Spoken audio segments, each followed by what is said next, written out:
Okay, I'm ready to start the audio and get into this. So here we Okay. go. Here we go. Three, two, one.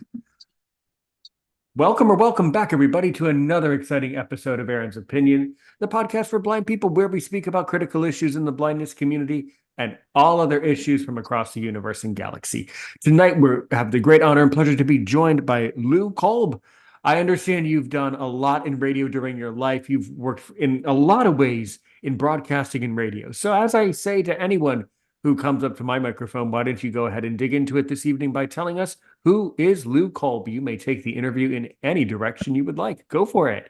Well, thank you, Aaron. It's nice to be with you on Aaron's Opinion. I appreciate being asked. A little about myself. I am 71 years old. I was born in 1952. My blindness is as a result of ROP, or retinopathy of prematurity. I don't know if you know about that condition, but that is where a child is born prematurely. They put them in incubators. And when I was born in the early 50s, there were so many of those babies, they tried to compensate for shorter times in the incubators by turning up the oxygen, little knowing that they were damaging and often destroying our retinal nerves. That caused my blindness. I had light perception for a while. Eventually, it became total blindness. So I have been totally blind for really all my life. I certainly understand about that. Yeah, I've interviewed several people who are around your age. One of them was a little older than you, and he also had that same exact experience. So this was a major problem of the 50s, 60s, and 70s. This was a major problem. It was Yeah, very common then. And in extremely. fact, the people that I went to grade school with, and I'll get into that in a little bit, the two blind guys that I hung around with were suffered blindness for the same reason. So yeah, it was very, very common then. So I grew up in the Philadelphia suburbs, and Philly was at that time in the 50s and 60s one of the top five cities in the nation. It's much lower than that now. It's been surpassed by the Sun Belt cities, Atlanta and Dallas and Houston. But at the time, I think it was number five behind New York and LA and Chicago. And consequently, it was a great place for radio. And as a totally blind person, I was particularly drawn to radio. It wasn't that I or my friends got nothing out of television. We did. That was about the time when the primetime cartoons were coming around, Flintstones, Jetsons, and we enjoyed all of that. But radio was going through a lot of changes too. Radio, of course, in its infancy had been the primary entertainment medium. Well, once the war ended, World War II ended, that cleared the way for development on television to continue. They had started developing it before the war, and the war kind of demanded that all of that be put on hold. Once the war was done, TV really began to take off, and a lot of people thought that it would spell the doom of radio, but it didn't happen for a couple of reasons. For one thing, the transistor had come along by then. So radios got very small and very portable. You could take them anywhere, which you really couldn't do with television. You would eventually have transistor televisions, but not at that point. You had tube type TVs, but transistor radios, which you could put in your pocket or purse and take with you. And also, rock and roll came along, and the whole music and news phenomenon happened with radio. Radio stations became mostly players of music, and also once or twice an hour newscasts. And it was, like I said, it was very portable. You couldn't do that with TV. The TV equipment was large and bulky and heavy, but with the radio, as long as somebody had a telephone handy, you could put them on the air. And back in those days, there were phone booths all over the place. So anyway, radio was exciting then. You had disc jockeys who were popular and exciting. I would sit up in my bedroom listening to my favorite baseball team, the Philadelphia Phillies, still my favorite team to this day. And once in a while, it would start raining at the ballpark, and they would throw it back to the studio where a disc jockey would play records. And I would think, how cool is that? I would love to have a job like that. And that was really the genesis of my interest in getting into and being on the radio. That is really, really fascinating the way you explained it all. Yeah, my listeners, we really appreciate it. I mean, that's really, really good to know. So, what were some of the changes? Because I like the way that you approach that by, first of all, recognizing that there were specific changes during that time period when you were starting to work in the 70s. So what exactly were those changes in radio at that time? I mean, you kind of touched on it, but really, I really like to get down to the nitty gritty, the ingredients. Exactly what were the changes in the radio and broadcasting industry of that era? Well, I think one of the reasons for its radio's success in the 50s and 60s, and well into the 70s and 80s for that matter, was that it was live and local. TV carried a lot of network programming, and there was some local programming, but they were much more expensive to produce. Radio, you could have a couple of turntables and a disc jockey playing the records and talking. You could even do that remotely on location, setting up portable equipment linked to the radio station. And that gave listeners an opportunity to come out and see something. It was live and local. It was all about wherever you were living, whether it be a large town or a small town. The radio station probably dealt with what was going on in your immediate area. That we've lost much of that, sadly, these days. But back in the 60s, when I was listening and getting interested in Philly, and in the 70s, when I went off to college at Penn State, that's what was going on. And I used college as my entrance to the business. Most colleges and universities, and many still do, had radio stations that were student run. Students were the DJs, program directors, station managers, engineers. There was usually a faculty advisor to oversee everything and to keep an eye on things to make sure it didn't go completely off the rails. But students were doing everything. And so you really had a chance to learn by doing. I majored in broadcasting at Penn State in the early 70s when I was there, but most of what I learned and used in the business, I learned from working at the student radio station on the Penn State campus. It could be heard throughout the town of State College and beyond it, really. So it was a genuine radio station, except that it was run by students. Now, I had a problem then, and I don't know, I think some of your blind listeners will be able to relate to this. I mentioned that I was totally blind, and I was extremely shy. And it's interesting because I know a great many blind people who do not have this problem at all. But I really did have it, and I think it was because I couldn't make eye contact with people. Most conversations start visually. If you are partially sighted or totally sighted, you understand that you make eye contact with somebody, and then you speak to each other. But because I didn't have the ability to make eye contact with someone, I really had a problem initiating conversations with people that I didn't know. And I was extremely shy, and I wasn't sure how I was going to get into radio, but I was that close. I was at Penn State. My dorm complex was just a couple of blocks from where I knew the radio station studios to be. Um, and I wanted it so badly I could taste it. So one night I thought, I'm just going to go get myself over there and just see what happens. Maybe someone will start talking to me or something. I didn't know what was going to happen, but I had the sense that if I could get over there, something might happen. So I did. I asked my way to the Sparks building where the WDFM studios were, and I went up, and they had a front office area where they had some desks. They had an audition turntable where you could listen to records, and they had these large metal filing cabinet, several of them, in which the record libraries were kept, classical and rock and pop and all that stuff.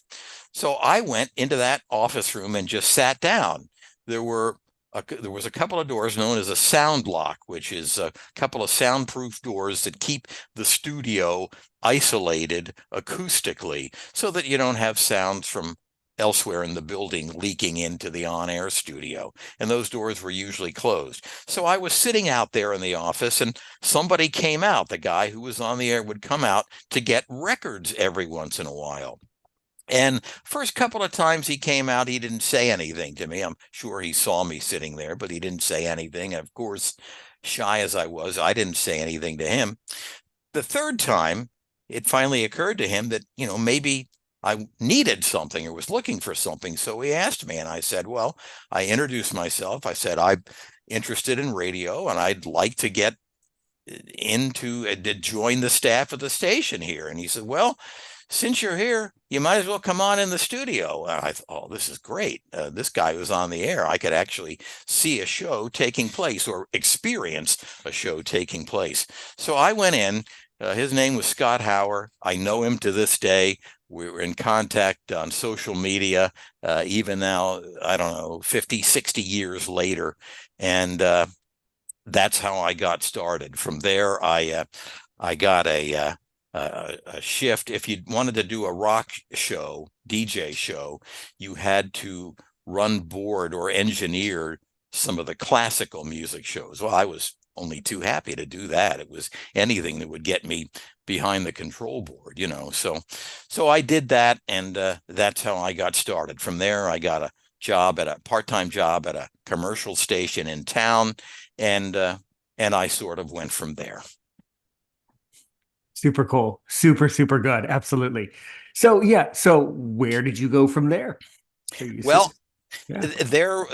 I got a job at the station in town, as I mentioned, and one of the guys who had hired me there had moved on to Williamsport, Pennsylvania, which was, I guess 60 miles from State College, 60 miles northwest of State College or northeast of State College.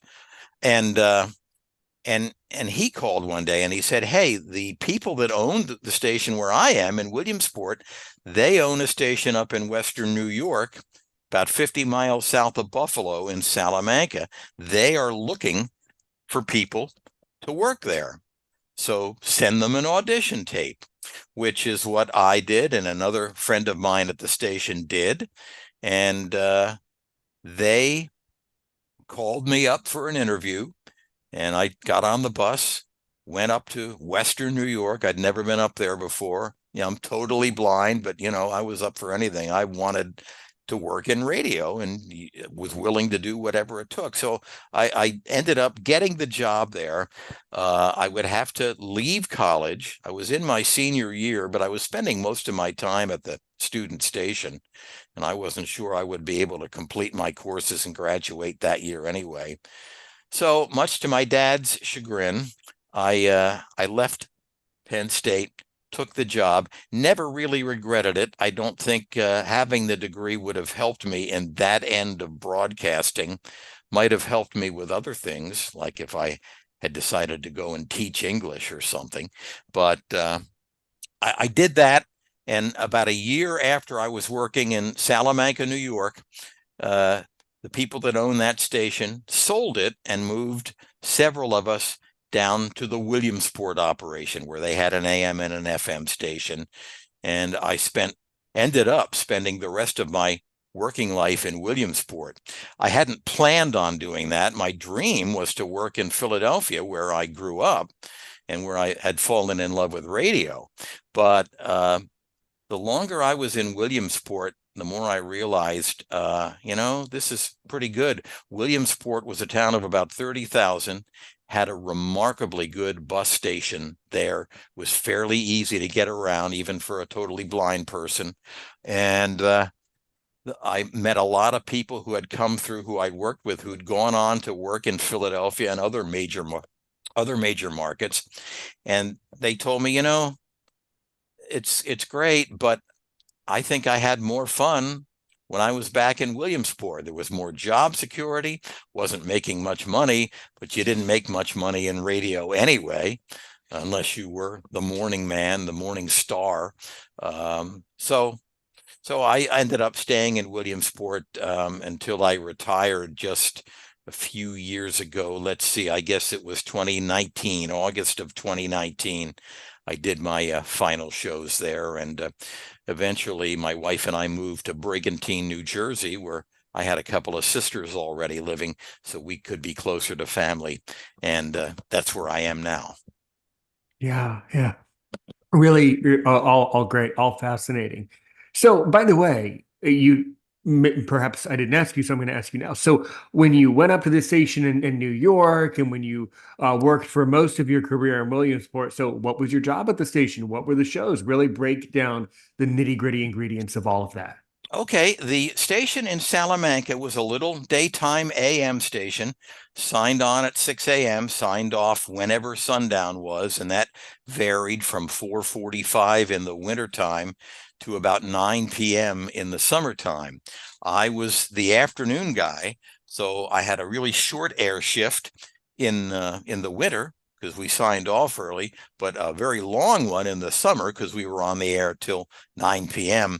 Um, the format musically of that station was something known as cross country. They kind of mixed country and pop because it was a small town in a fairly rural area, and they wanted to catch both. It was also in the shadow of Buffalo, so you could get some really good Buffalo stations in there pretty well. So they wanted to make it as local as possible for the Salamanca folks, and they played a fair amount of country music mixed with pop tunes that wouldn't be too jarring in that format. When I went to Williamsport, it was a more fully developed top 40 type station, kind of mass appeal, sort of adult oriented, although as we got on toward evening, they'd rock it more, rock it a little harder. The DJ approach was a little different, where it was more adult oriented in the daytime. It would become more youth oriented in the evening. So my job, and we ran our own board and everything, I had to play records. Some were phonograph records, some were tape cartridges, were very popular in radio then. These tape cartridges looked like 8-track tapes. It was essentially a tape loop. They could be anywhere from 30 seconds to 10 minutes long. The tape would play until it got back around to the beginning. There'd be a tone on the tape, which you couldn't hear on the air, but would stop the machine and automatically cue it up so it was ready to go the next time it was needed. And all the current songs were on those tapes. The oldies we played were still on phonograph records. So we had 4 cartridge machines in the studio and 2 turntables. I labeled the tapes and the records in Braille using label tape. And that worked out pretty well. And of course, as the technology changed, eventually in Williamsport, I would end up at a 53,000 watt FM station in Williamsport, which covered a large chunk of Pennsylvania. And by that time, we had started playing compact discs, and they all had to be labeled as well. And that's what I did, and it worked out fairly well. Of course, everything changed when the computers came in. and we can talk about that too if you like. But that was completely Absolutely. different. Oh, I just love this. This is so fun. And this sounds like such a fun job. I mean, I'm sure it is just as fun as podcasting is today. It was basically, I'm sure there was a lot of podcast-ish elements back then, even then, very, very relatable to me. Absolutely. So I've always wondered. So by the way, how do radio stations choose what songs are played? I mean, that's a really fascinating thing too. You have thousands of choices. How do you, as the DJ, then know what needs to be played on the station to really yield the results the station wants? How does that work? Well, we had the music classified into various categories depending on what station I was at. They were a little different. I think at LYC, the first station I worked at in Williamsport, they were A's, B's, and C's. The A's were the hottest rotation songs. They might get a song in that category might get played every 3.5 to 4 hours. B's were either songs that were just recently added or were on their way out. So they wouldn't get played as often. And you had, a rotation to follow.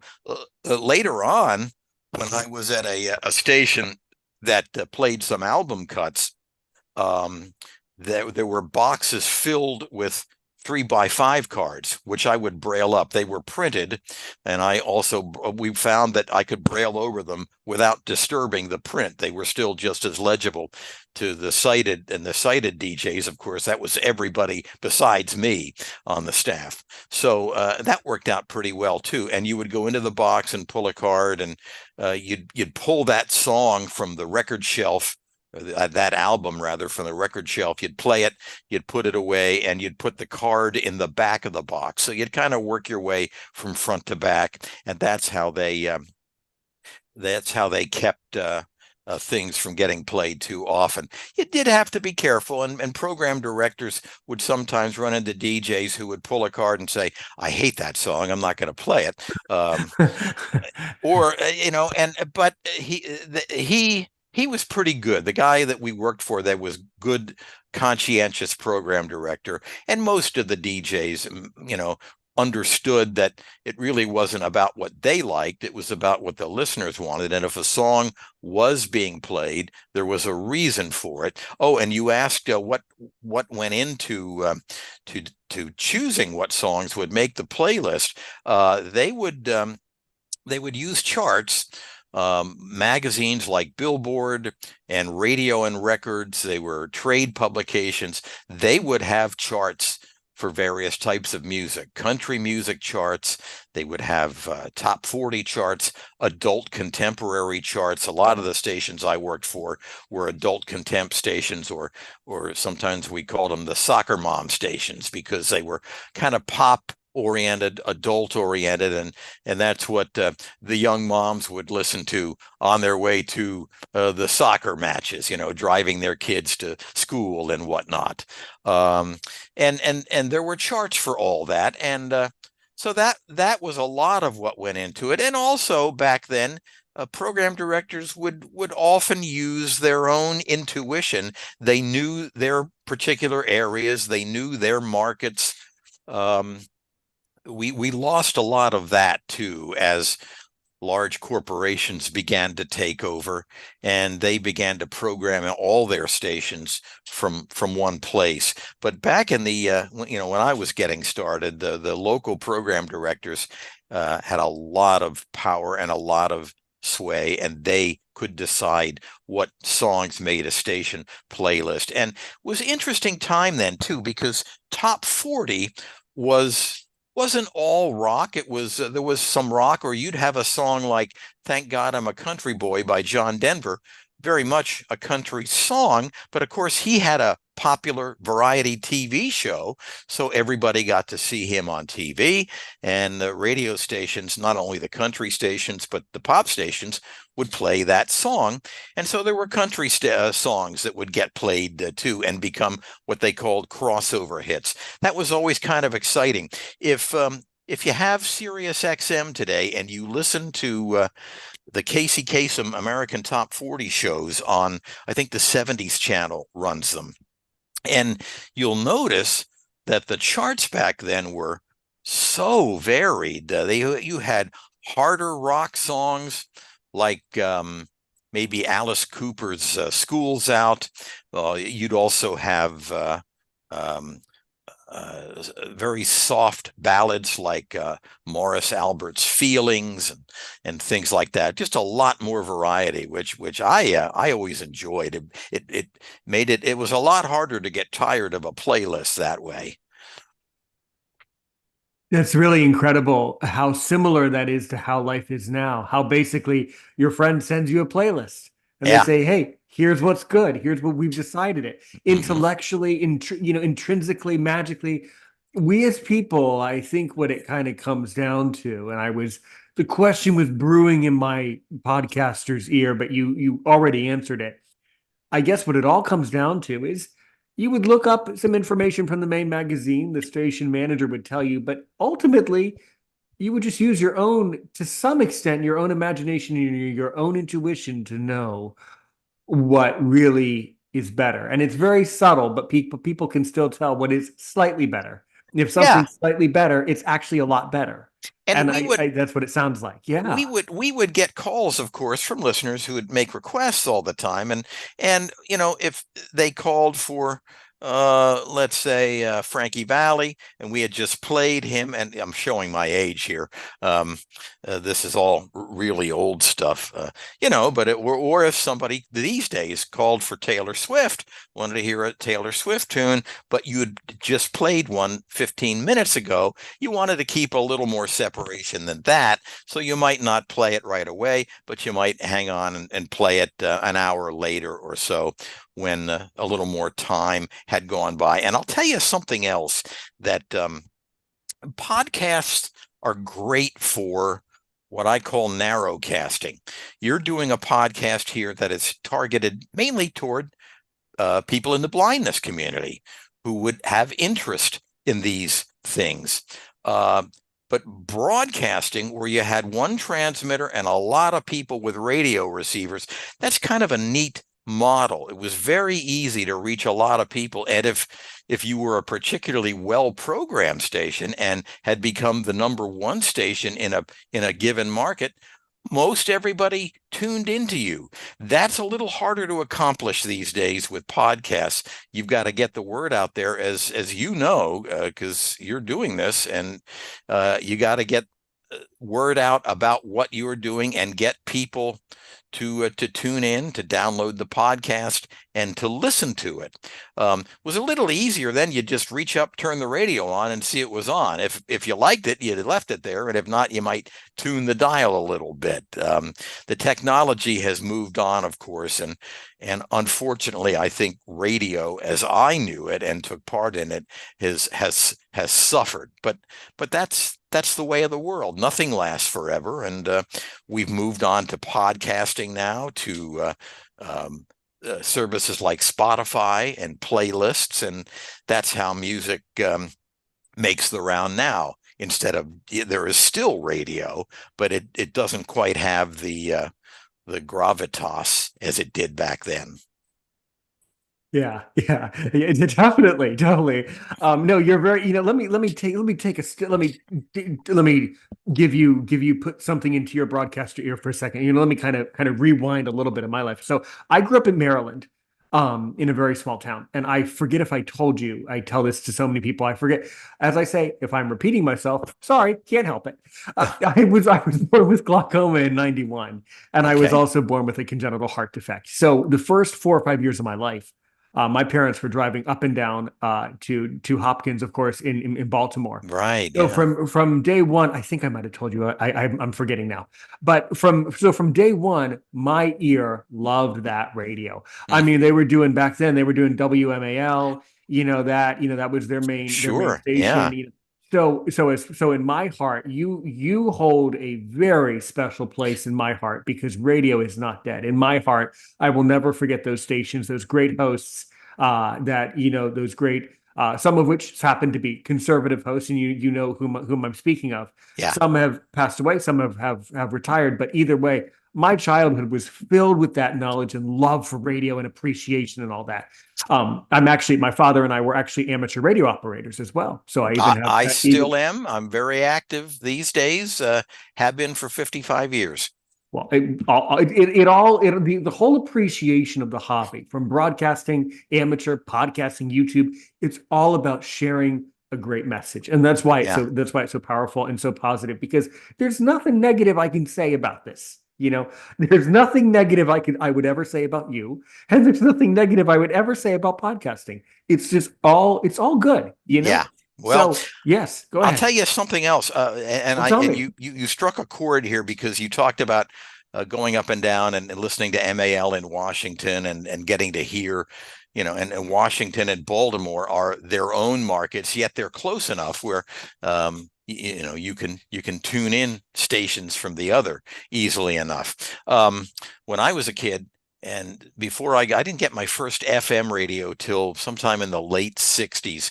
Prior to that, everything was AM. There was FM, but it was mostly simulcasts of AM stations, the AM powerhouses, or beautiful music, as they called it, kind of what we might call elevator music, or classical music. And FM really hadn't quite come into its own yet. So, and the nice thing about AM stations was there was a phenomenon called skywave, and you're a ham radio operator, so you know all about that. At night, on certain frequencies, and particularly the AM broadcast frequencies, when the sun would set and the signals would bounce off the ionosphere and travel, especially the powerful 50,000 watt stations would travel a lot further than they would in the daytime. So at night, you could get stations from Chicago, Detroit, New York. I wasn't that far from New York City and Philadelphia, and there were a couple of stations from there, like WABC, that we could hear 24 hours a day in Philly. But also, you'd have stations that were unusual and unlikely, like WKBW in Buffalo. They had a station that, because of where they were located and having to protect other stations nearby their frequency, they would direct their signal. And that's when with AM stations, you might have several towers. And the reason for that is they serve to steer the signal in a certain direction. So KBW had to direct their signal right down the eastern seaboard, which means even though they were all the way out there in Buffalo, not far from Ohio and western Pennsylvania, but boy, they put a great signal right down the eastern seaboard. It banged into Philadelphia at night, and they had exciting disc jockeys like Joey Reynolds, and this would have been in the mid-60s, I'm talking, into the 70s, and so as soon as the sun would set at night, you'd get excited and start tuning that dial to bring in some of the distant stuff that you didn't get to listen to in the daytime. And it was tremendously exciting. And that's one of the things. And of course, radio then was all live and local. So what was going on in Buffalo on WKBW was quite a bit different than what was happening in Philadelphia on WIBG and WFIL, the stations that I grew up with there. And they would play a lot of the same songs, but there'd be some that were different, that were hits in one market that weren't hits in the other, and you got to hear that. There's kind of a homogenation that's taken place today where, say, at night you tune around and everybody's carrying Coast to Coast AM or a talk show like that. Back then, of course, you'd have one program complete on WKBW, something completely different on WLS in Chicago or CFL in Chicago, WBZ in Boston. So it was a lot more variety back then, and it was tremendously exciting. Yeah. So almost, obviously people didn't, and your average, well, most listeners didn't really realize what was happening, but basically when the stations up there in Buffalo were transmitting, in the evening, whether they did it on purpose or not, and some of it was on purpose, but other time it was just simple, atmospheric stuff. Right. Basically, Yeah. they were basically almost like a repeater of today, or even a node-ish thing, passing Well, the signal, from one end to the other, and without necessarily it was almost acting like a repeater of that time period. Yeah, many stations were aware of it and took advantage of it, yeah.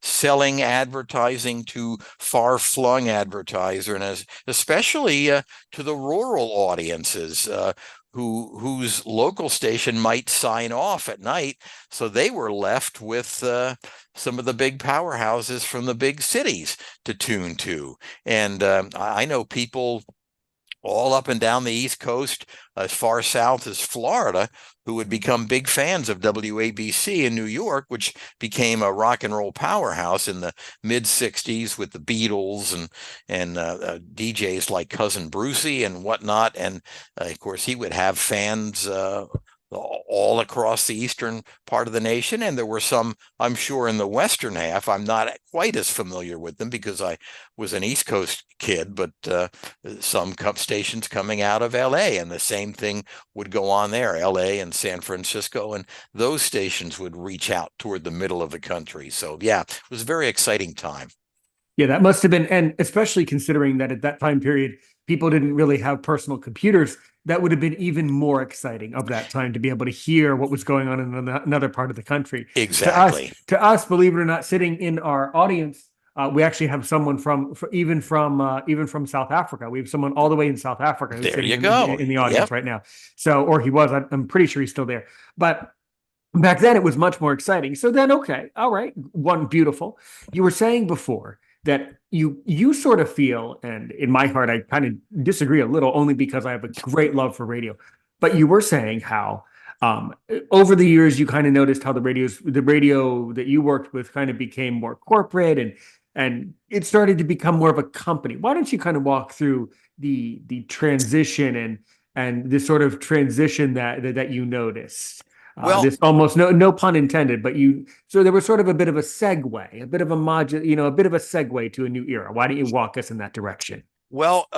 there was something that took place in was it 93? I don't remember exactly when. It maybe later than that, 97 or 98.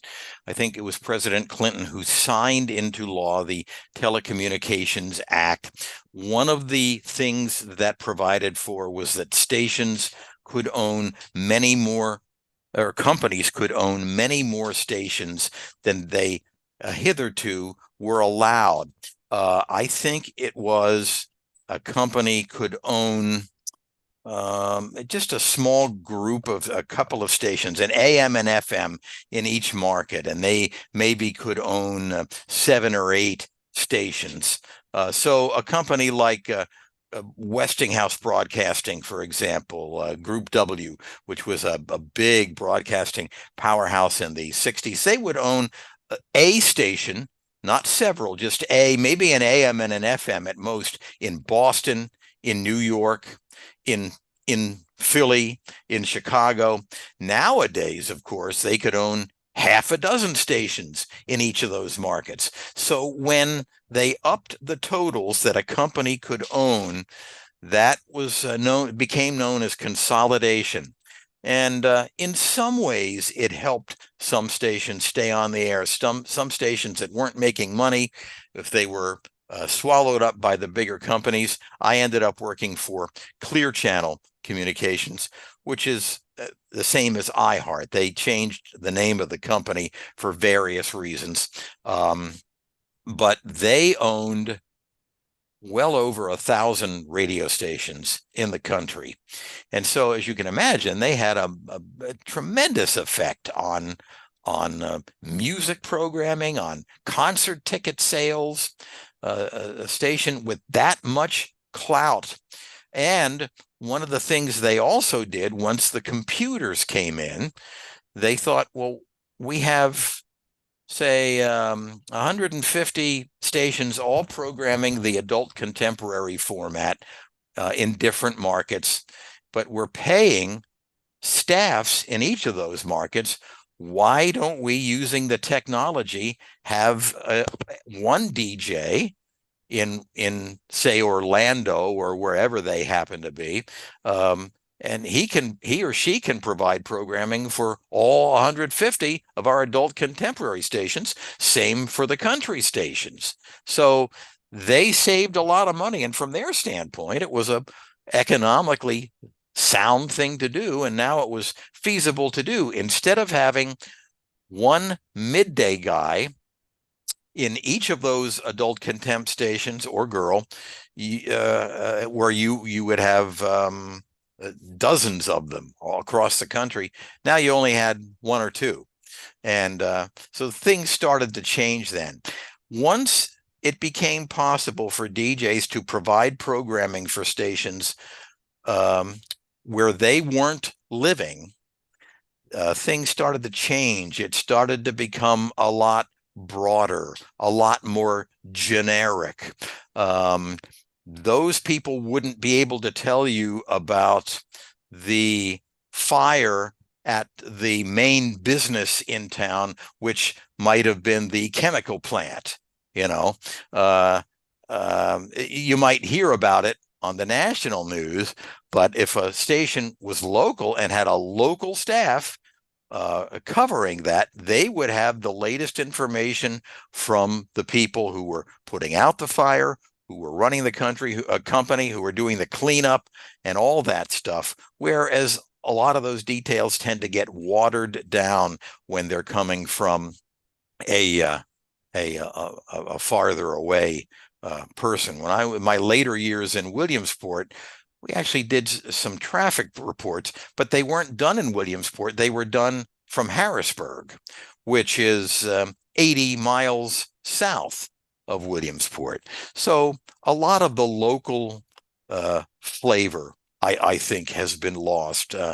They try to localize it. You know, when people voice track, and by voice tracking I mean you via computer, you can put in just the DJ parts. So you can do a 4 or 5 hour show in an hour because you're only doing your DJ parts. The computer puts the music in, mixes them all together, and you have that going on. It's convenient and a useful tool, but it can also serve to kill what was great about radio, which was its liveness and its localness, in my opinion. Yeah. You're right. No, you're right. It's also very interesting, very compelling, philosophically when you digest it and internalize it. It's a very interesting argument. Was it truly a help, or did it help the industry or hurt the industry? Well, the answer, both. Yes. Because the answer is both. Because it became a lot harder for someone to get into the industry. But if you worked hard enough and really were that talented, then probably the reward for being talented might have been actually more of a reward and more money because you were reaching more people. Probably. Yes, that no doubt. And no doubt some of my opinions are because I'm a 71-year-old man. Absolutely. Someone like you who are, what are you, in your 30s? Let's see, you Sure. said you Yeah. were 32. 32. A Okay. 32-year-old person. Okay. Right. So you'd have a much fresher outlook on that situation. And yeah, yeah, I'm sure. Let me stop you right there. Trust me, I'm not that fresh. okay. Well, I'm not as fresh as you might think. Trust me. People around my universe think, Aaron, you got to freshen up, man. You got to get with the times. yeah, yeah. But no, that's really deeply fascinating. So basically, these types of stations, or of course, like I was saying, the MALs. And this whole consolidation, I guess, is how the company Cumulus, would eventually become developed through that process, right? Yeah, Right. yeah, sure. And they all use the voice tracking technology to some extent. But I'll tell you one area where it maybe not, it isn't used as much as on the music and news type stations. I grew up in Philly, so always been a big Philadelphia sports fan, and sports. Um, when it's really done right and is live and local, especially in a city like Philadelphia, where you have sports franchises for all four major sports, and even the soccer team as well. So more than just the four. They have baseball, football, basketball, hockey, and soccer teams. And play-by-play sports was always fascinating to me. I told you about the how I would sit in my bedroom, listen to the people broadcasting the Phillies games, and then when it would rain, they'd throw it back to the studio where they would fill with music, playing music.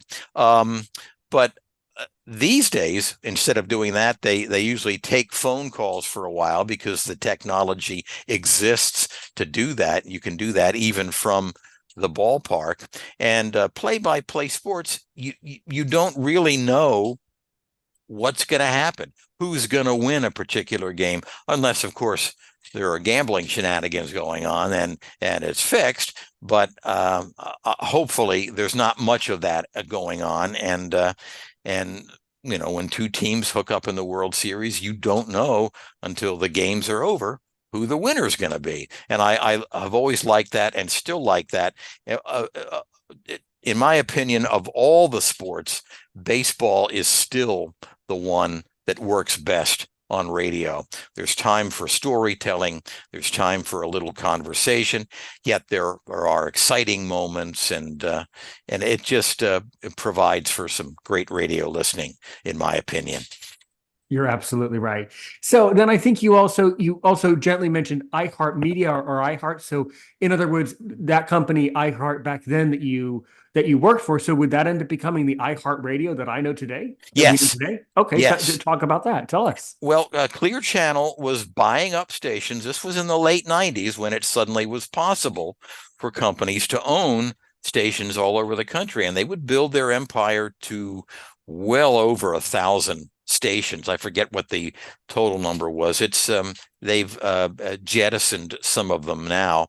I think they're in the 800 range or somewhere. But at their peak, they owned well over, and a lot of people were unhappy about that because, of course, there was less localness on the air then. But they bought. I worked for a guy named Al Dame. Al had a family business. He had stations in Williamsport, and for a while he was based there. And the great thing about that was he and his wife were in the station every day. His daughters and sons were salespeople for the station. It was truly a family operation, and it was a very, very nice atmosphere there. Eventually, and I can't blame them for this, they had the opportunity to sell to Clear Channel, which they did. Clear Channel is iHeart. They changed it. They had quite a debt load at one time, and to sort of deflect attention away from that, they changed the official name to iHeart because people were associating Clear Channel with a company that was about to go bankrupt, which they did eventually go bankrupt, but they pulled them. They used the bankruptcy to get themselves back in shape. They slimmed down and got themselves back on track, and that's the iHeart that you know today. It's still around. Now, I mentioned earlier that radio, when I was starting in it, was one of only two broadcast media. And it had things that separated it from TV and that made it worthwhile. You could take it with you. It could go places. If something was going on, they could get a reporter on a telephone there, even though there weren't mobile phones or cell phones yet. They could always find a phone booth. You don't see those around these days, but there used to be public telephones in these glass enclosed booths that you'd put a dime. Eventually, it became a quarter to make a phone call, and you could get on the air like that. And so that was kind of cool. Now there are just other, if you're a person who's interested in music, you have so many other choices. You have Spotify, you have Pandora, and you're more familiar with them than I am. So you know what I'm talking about. It used to be you found out about the Beatles or the Four Tops or any of those 60s groups because you heard them on the radio. Not quite that way today. Right, right. But in a sense, it's similar because people still find out about what they want to listen to. So if you want to listen, you listen. If you don't, you change it to some other podcast or other channel. It's similar today in that regard. It's very different. You're right about the difference, but there's a tremendous familiarity and similarity between then and now. People still care about content. If you're good, they still listen to you. Yes. So that part has never changed. It's the way we get from point A to B and things like that. What did you do for iHeart, by the way? A disc jockey. I've been a disc jockey and announcer is usually what I say because my duties involve doing a show. I was the midday guy on KISS FM, WKSB, which is the 53,000 watt station in Williamsport. And then once the computers came in, they shrunk the size of their staffs, but we all had to do more. I also then ended up doing a morning show on a Uh, country station that they had. And some of you ended up doing more voice tracking, which I didn't like so much. Voice tracking is a very useful tool, especially if you're doing a morning show and you want to take and record a bunch of phone calls for eventual playback. Well, you could put a couple of voice tracks in and let that run on the air while you're recording phone calls. So it makes you very flexible in that way. However, they also wanted us to do weekend shifts. The first people to lose their jobs when the computers and the automation came in were the overnight folks and the weekend folks because they could just automate it and they would just have us record our weekend shows, which would run at their appointed times, but we wouldn't be there. They didn't want us there on the weekends. And so people might be calling the radio station with questions about a song that we played or commercial that we ran, and we wouldn't be there to answer them. And that's what I didn't like about the changes, losing the live and localness. and for me, when I heard you say that, I'm not surprised, but then on the other side of my brain, I'm like, whoa, ooh la la, if you're going to allow, I'm actually shocked that they even allowed that because now AI running something like that, I mean, you're asking for something to go haywire. Oh, well, that's You true, know, but there was what would they always. have done? I'm just pure curiosity. Was there ever a Monday where you came in and someone said, "Hey man, did you hear about what happened over the weekend? The station went completely bonkers." Like, would that have even been possible? Like, were there ever crazy stories like that? Have to wonder. Yes, yes, there were. And usually you'd get around it. The system was set up so that if there were dead air, in other words, if the audio stopped, if something happened and what should have been playing was not playing, the system had several phone numbers programmed into it that it would notify program director, chief engineer. They would all get calls. In fact, I know of several chief engineers who decided to get out of radio and into another field because their wives got sick of the phone calls at 3 a.m. saying the transmitter's off the air and you have to come in and fix it. In the old days, of course, there would have been somebody there playing the music, and it might have been a simple enough problem where they could straighten it out for themselves. But yeah, that would happen once in a while. But That's the really cool. systems the systems had so much backup and redundancy built into them that they were really pretty good in that regard. Program directors knew they had to keep an ear on the station no matter what else they were doing at home with their families, and if they heard something amiss, they would have to deal with it. And there was always, I'd say we weren't there. And that's true. Often the DJs weren't there, but usually one person was there.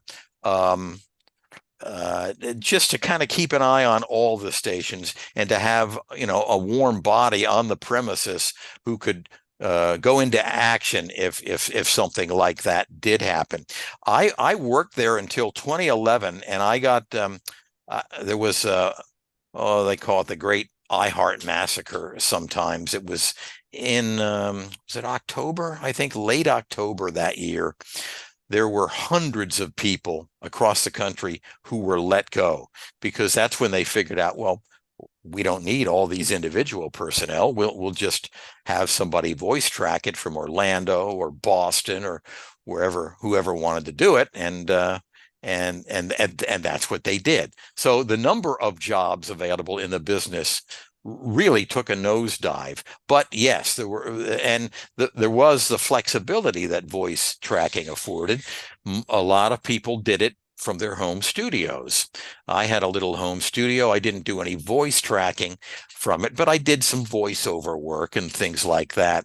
Now, after I got laid off from iHeart, I ended up going over to the other radio company. By then in Williamsport, there were two.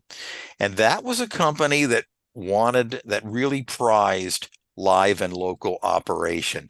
They did use some voice tracking, but not nearly as much as iHeart was doing. And they traded on the fact that they had somebody there. I think even in the overnight hours, there was somebody there. And, there were some factories in the Williamsport area where that was a great service, because those people listened on that third shift and they called in their requests and their birthdays and things like that. So they took advantage of the fact that a lot of stations were no longer live and local, and they made it one of their selling points.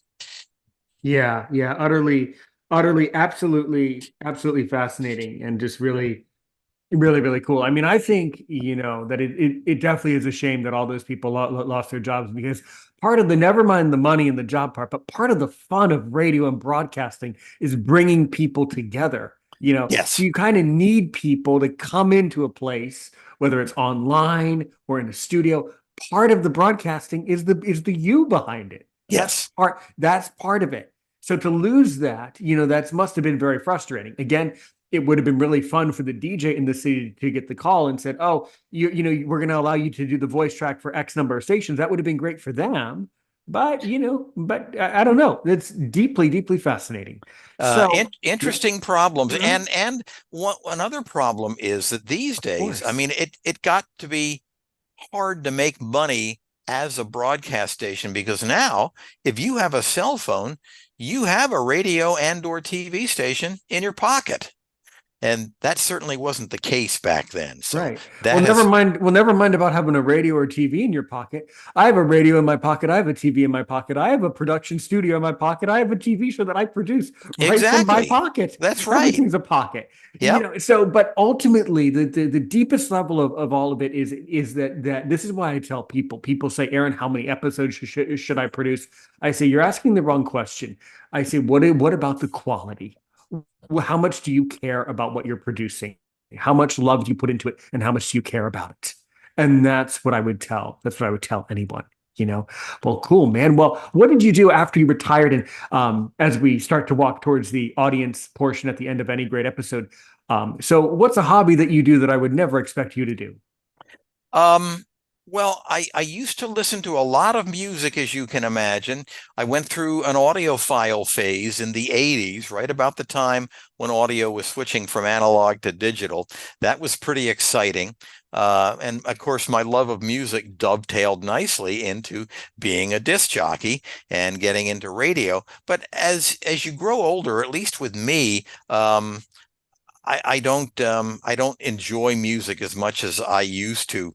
And I'm not one of these people who thinks that today's music is inferior to mine. It's just today's music. Of course, it's different. It belongs to the people of today. I like 60s and 70s music because that's when I was an adolescent and a young adult. And to me, that was a very exciting, because also you had a time, and we didn't get to talk about this, Aaron, but Well, talk about it. I'm not stopping you. Talk about it. FM radio underwent an interesting, and you probably know about this, an interesting phase in the late 60s. I kind of alluded to it earlier when FM stations were mostly just simulcast outlets of their AMs. Well, the FCC wanted programming and wanted the FM band to open up and expand and wanted more programming there. So they decreed that stations couldn't simulcast full time anymore. They could only do it for part of the time, if at all. And so FM stations were looking for something to do. And that was about the time when album rock got popular. And you had these progressive rock stations. Sometimes they called them underground rock stations, starting at about 1967 or so. And that went on through the 70s, and that kind of gave birth to what we now call the AOR format, or album oriented rock. Um, and the nice thing about those stations in the early days was that they were totally free form. They weren't quite formatted to the point where DJs had to follow a rotation. They could play whatever they wanted. And the best example of that I heard, and I'm sure there were others that were just as good, but of the ones that I heard, there was one called Chum FM in Toronto. When I was working in Salamanca, I was close enough to occasionally, if atmospherics were right, hear the Toronto FMs in stereo. And Chum FM was a great example of a progressive rock station. You never knew what you were going to hear. You'd hear a jazz piece or a classical piece or rock tunes from a group that you'd never heard before. And boy, I thought that was tremendously exciting. There were nights when I would put the headphones on and just listen, because you never knew what was coming up next. It was completely free form and very, very exciting. Eventually, of course, they wanted to make more money with it, so they kind of reined in the free-formed aspect of it and put in playlists and rotations and things like that. But for a while, it was very exciting territory. Well, kind of like the internet when it was brand new. Yeah, absolutely. Absolutely. And so now how do you spend your time today now that you've retired and how do you usually pass time now? I do a lot of reading, a lot of reading. I started that while I was still working. I found that nothing plugs me into the sighted world like reading. Fiction and nonfiction, my reading tastes are pretty eclectic. Um, um, and interestingly, and people who listen to this podcast might be interested in this. I read a book recently you may have heard of called The Country of the Blind Absolutely. by Funny, Andrew Andrew, Leland. I Yeah, just literally, I listened, just finished it like a couple days ago. That's there so you funny you go. bring it up. It was Yeah. great, great book, and he was a guy who was a victim of RP, retinitis pigmentosa, and who hadn't quite lost his sight yet, but wanted to know what he could expect when he did. So he put the sleep shades on and went to, I think it was the Colorado Center for the Blind, and took part in some of the mobility programs. And I certainly could relate to that, because I took mobility training back in 1969 in the Philly area. And so that's a pretty good book. But I'm a big Bard fan, Braille and audio reading download for an NLS in the Library of Congress. I started reading talking books when I was, I guess, 6 years old in 1958. And my mother was so funny, she had just her kid, her son, her 5, 6 year old son. She'd say, "Now these are the president's records, so because they're from the Library of Congress, you be careful with these. Don't scratch them up," she'd say. Um, but I that's when I started, and I wouldn't have called myself a voracious reader as a kid, but I did a fair amount of reading. But it really kicked in when I was an adult, and I read all the time now. And I listen to baseball on the radio. I do a lot of that. We're not far from the beach. Sometimes go down there. As I mentioned, I'm still active, very active in ham radio. Enjoy that quite a bit. I do a lot of Morse code operating because it's very relaxing. I find it relaxing and good I'm hoping that as I age, it'll keep my brain in some sort of shape. So Yeah. that's about it. That's Well, what I do. Well, absolutely magnificent. So if you can ask, I'm sure you have a lot of questions for me, but if you can ask me only one question to really make me sweat to see if I'm worth my salt as a podcaster before we turn it over to the audience, and I know that each of them has at least one question, but before we do that, if you can ask me only one more question to make me sweat to see if I'm worth my salt as a podcaster. What do you want to know about me? Um, well, it's about you and your podcast. I guess I would ask, what have you found has been the most useful in spreading the word about your podcast? Well, I would say the most useful thing that anyone can do to spread the word about any great podcast is to focus on producing great content you take ownership of and that you love and that others will love along with you.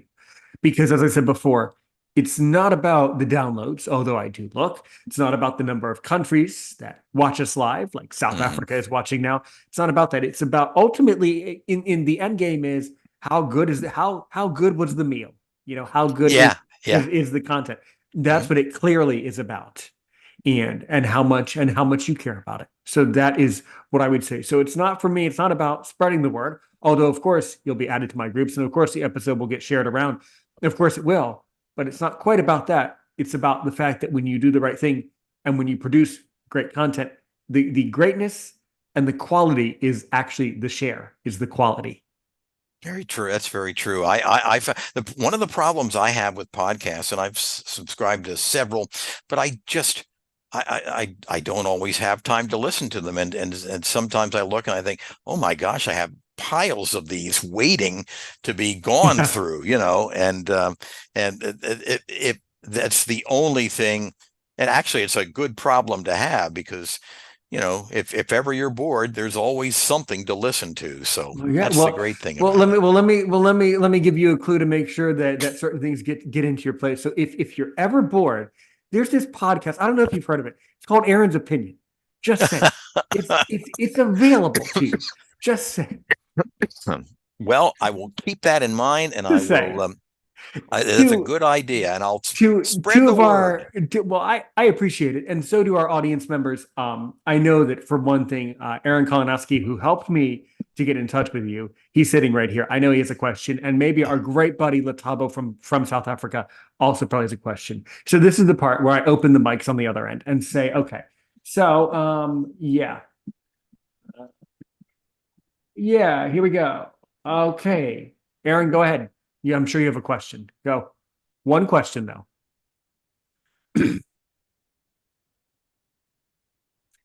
I've noticed this is where the technology takes it a second. Ah, yes. Yeah, it takes the computer a Di second to digital run. delay. Yeah, there always is. Right. And then okay, Anyway, go anyways, for it, Aaron. What's your one question? Go ahead. okay, Lou. So, with your time that you've worked in radio, what would you say was the most profound thing that has ever happened whenever you were on the air?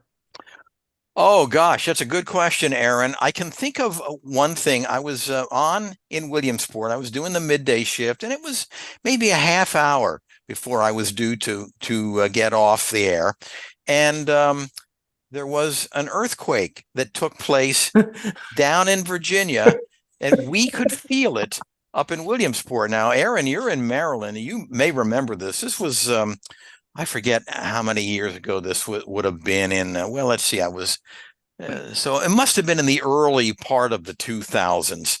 Um, but I felt it at the studio, uh, and of course the phones lit up immediately, and people around Williamsport had felt it as well, and they all wanted to talk about it. So we became like a little town hall, giving people a chance to get on the air and share their experiences. What did you feel? Did you know it was an earthquake when you felt it? That kind of thing. And we had for about a half hour, 45 minutes, a whole bunch of stories from that. Of course, we had no idea that day that was going to happen, but That's cute. it That's turned cute. into Yeah, yeah. yeah. I think. Are you talking about the earthquake from like 2011? Yes, yes. Okay. You know what? That was the day before I went to college. I remember Oh that earthquake. my. That is so funny. I remember that. I remember that. Aaron, great question. All right, and that was a great response. Let me see. Okay, before we wrap up, let me see if I can get. And thank you, Aaron. Thanks a million, mate. Let me see if we can get.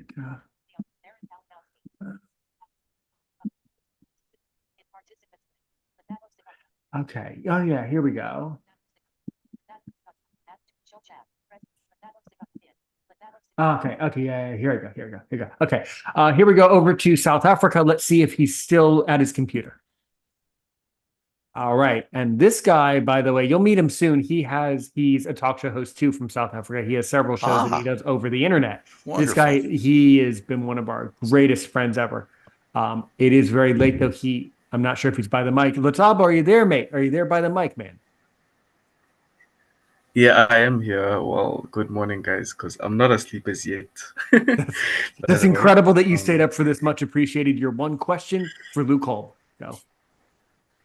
okay, because well, I heard a little bit about that he was on radio, but I wanted to know because I hear like he was talking about like cassettes and all that stuff, because like obviously here in South Africa they were using that as well, but I was still young by that time. But well, the question that I want to ask is like, how did you feel when you were on radio, like in the olden times compared to now? Because obviously now we have like online radio stations and we have a lot of things are happening. So yeah, my question is like, how did you feel when you were on a radio station, like at a set up studio, if I can put it that way? It's a great question. The first time I did it, when I was still in college, of course, I was scared to death. Um, Even though it was just a little dorm station, this was even before I got involved in the big FM station on campus. But eventually, I got, I did it for 45 years, and you got to the point where it was your work. You did it every day, 6 days a week for many, many decades. And then once the computers came in, we were able to get weekends off, although we had to work harder to get those weekend shows recorded. But I enjoyed it. I felt very comfortable in the studio. In fact, I was just as happy running board for a ball game of some kind as I was being on the air. I enjoyed every aspect of radio. I loved just running the station. And that was back in the pre-automation days when everything was done manually. And when you had a ball game on the air, you had to run the board, you had to put the commercials in at the proper time, and you had to put the station IDs in at the proper time. And I really enjoyed that. I just enjoyed being behind the board and running the station. I got a tremendous kick out of that. I want to take this time and say thank you from the bottom of my heart, Lou Kolb, for joining us. I thoroughly enjoyed love the. By the way, I love your voice, the way that you tell stories, the way that you do it, the way that you just plug right into the dial. Just loved it. Could not have asked for better. You should get some sort of career in like audible.com or like reading books, because you have that perfect storytelling voice, that magical radio story voice. You truly have it. Absolutely. Well, And yes. I appreciate that, but I will say that as a totally blind person, and I've done a little bit of that. I've done some voiceover work, and you need a Braille display and stuff like that. Braille, unfortunately, doesn't lend itself to cold reading like print does, because it's harder to scan ahead a little bit. In print, you can look ahead a couple of words and know what's coming. And get used to speaking like that. With Braille, you're a little closer to the edge, but I appreciate your words, and I have to say that you've really impressed me with how you run the podcast and your approach. You've got a really natural approach to being on the air yourself. So I appreciate it, man. So good. So if someone wants to get in touch with Lou Kolb, how would they get in touch with you? Email is probably the best way, and that is Lou Kolb, LOUKOLB, loukolb at gmail.com. Pretty simple. loukolb at gmail.com. Thank you to Aaron Kolonowski for helping me get in touch. And of course, thank you, Latabo, as always, man, for staying up so late all the way in South Africa. By the way, people in South Africa can download this episode. You don't have to stay up late just to listen in on the live. But I tremendously appreciate that. I really do. That's so sweet and so touching. All right, everybody. Well, take care, and we're going to end the audio by saying thanks so much. Thanks so much for listening, everybody. And we'll be back. We'll be back next time. And as we say here at Aaron's Opinion, and Latabo loves it when we say our tagline or slogan, as we call it, we say, thanks so much. We'll be back next time. Help one person today, help 1 million people tomorrow. For those of you who are still surviving on YouTube, thank you. That was a lot of fun. Like the video, comment below, tickle the bell notification to know when we go live next on YouTube. All right, everybody. Okay, Lou. Well, we will certainly be in touch over on Messenger, or I'll just send you a text in a little bit here. But until then, thank you, everybody. Wonderful episode as always. We certainly will be back soon.